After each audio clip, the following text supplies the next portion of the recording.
আসসালামু আলাইকুম রহমতুল্লাহ। কেমন আছেন সকলেই? আশা করি সকলেই ভালো আছেন। যারা নির্বাচন সংক্রান্ত নিউজ পেতে ইচ্ছুক বা নির্বাচন সম্পর্কিত তথ্যগুলো সবার আগে জানতে ইচ্ছুক, তাদের জন্য এখনকার নিউজটি খুবই গুরুত্বপূর্ণ। কারণ আমরা এখন যে নিউজটি নিয়ে এসেছি এটি নির্বাচন সংক্রান্ত একটি মহাগুরুত্বপূর্ণ আপডেট নিউজ। আগে স্থানীয় নির্বাচন ও পিআর পদ্ধতির দাবি, অর্থাৎ স্থানীয় সরকার নির্বাচন করার পরে নির্বাচন কমিশনের সক্ষমতা যাচাই বাছাই করে জাতীয় নির্বাচনের দাবি তোলা হয়েছে। আসলে এই দাবির বিপক্ষে রয়েছে বাংলাদেশের এক নম্বরে থাকা বিরোধী দল বিএনপি। বিএনপির চোখ কিন্তু কপালে উঠে যাবে যদি আগে স্থানীয় সরকার নির্বাচন দেওয়া হয়।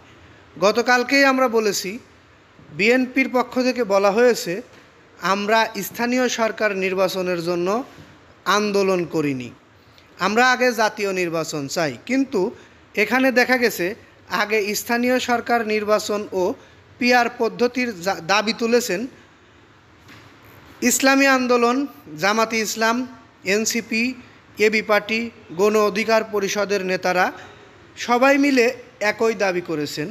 এর মধ্যে শুধুমাত্র বিএনপির দাবি আগে জাতীয় নির্বাচন করা হোক। আমরা নিউজটি আপনাদেরকে বিস্তারিত জানাবো। তার আগে একটু কথা আপনাদেরকে বলে আসি, সেটি হচ্ছে এই নিউজটি যারা দেখছেন তাদের উচিত হবে কমেন্টে আপনাদের মতামত জানানো। আমরা দলের প্রধানদের থেকে যে তথ্যগুলো পাচ্ছি, আসলে সাধারণ জনগণ এই তথ্যের কোন পক্ষে বিরাজ করছে এটি কিন্তু জানা অতীব গুরুত্বপূর্ণ। আমরা দেখেছি মহাসমাবেশে যোগ দিয়ে জামাতে ইসলাম, এনসিপি, এবি পার্টি, গণ অধিকার পরিষদের নেতারা সবাই মিলেই যোগ দিয়েছিলেন এই জাতীয় নির্বাচনের আগে স্থানীয় সরকার নির্বাচন এবং সংখ্যানুপাতিক প্রতিনিধিত্ব অর্থাৎ পিআর পদ্ধতিতে জাতীয় সংসদ নির্বাচনের দাবি জানিয়েছেন ইসলামী আন্দোলন বাংলাদেশ। গতকালকেই এই দাবিটি জানানো হয়েছে সরোয়ার্দী উদ্যানে। দলটির মহাসমাবেশ থেকে এই দাবি জানানো হয়। আমরা আপনাদেরকে আরও জানাতে চাই, এই দাবির পক্ষে কিন্তু বিএনপি নেই। বিএনপি গতকালকেই তাদের স্পষ্ট করে দিয়েছে বক্তব্য, সেটি হচ্ছে তারা স্থানীয় সরকার নির্বাচনের জন্য আন্দোলন করেনি, তারা আগে জাতীয় নির্বাচন চায়।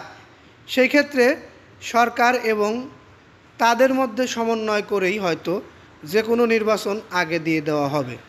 আপনাদের মতামতটি এখানে অতীব গুরুত্বপূর্ণ। আপনারা আপনাদের মতামতটি কমেন্ট বক্সে জানিয়ে যাবেন। আমাদের এই নিউজটি যদি একটুও ভালো লেগে থাকে একটি লাইক করে দেবেন, শেয়ার করে অন্যকে জানানোর চেষ্টা করবেন।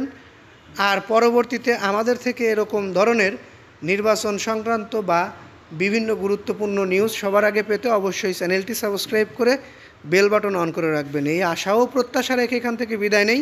আসসালামু আলাইকুম।